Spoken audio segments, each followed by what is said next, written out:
অবিশ্বাসক মনে হলেও সত্যা, এখনো আধুনিক যুগে বিক্রি হয় মহিলারা। তবে মহিলাদের দাম শুরু হয় 15,000 টাকা থেকে। তবে চলুন জেনে নিন কোথায় এই প্রথা এখনো চালু রয়েছে।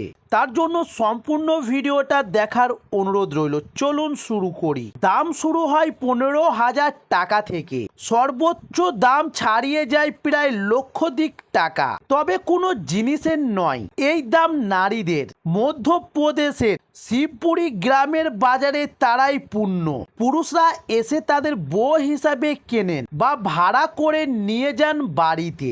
দিনের পর দিন এমনই মধ্যযুগীয় বর্বরীতি রমরমিয়ে চলছে সেখানে। তবে নারী সুরক্ষা ও নারীদের নিরাপত্তা নিয়ে তোলপাড় গোটা দেশে।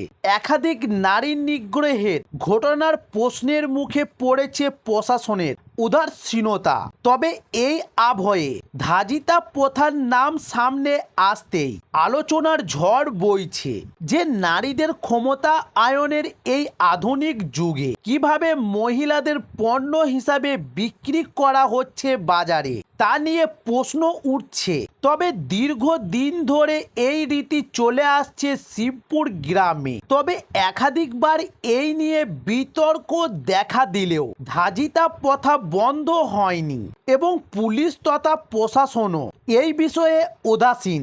তবে স্থানীয়রা বলেছেন যে সাধারণত গরিব পরিবারগুলি তাদের বাড়ির মেয়েদের এই বাজারে বিক্রি করতে আসে। এমনকি এই বাজারে মহিলা ভাড়াও পাওয়া যায় এবং কেনাও যায়। তবে মহিলাদের মুখের দিকে তাকিয়ে তার দাম ঠিক করা হয়। আবার কুমারী নারীদের দাম একটু হলেও বেশি হয়। তবে একজন নারীকে কয়েক মাস বা কয়েক বছরের জন্য ভাড়া নেওয়া যায়। দুই পক্ষের মধ্যে একটি চুক্তি স্বাক্ষরিত হয়। এমনকি 10 টাকার স্ট্যাম্প পেপারেও ধাজিতা প্রথার কথা সামনে আসতেই প্রশ্নের মুখে পড়েছে কেন্দ্র।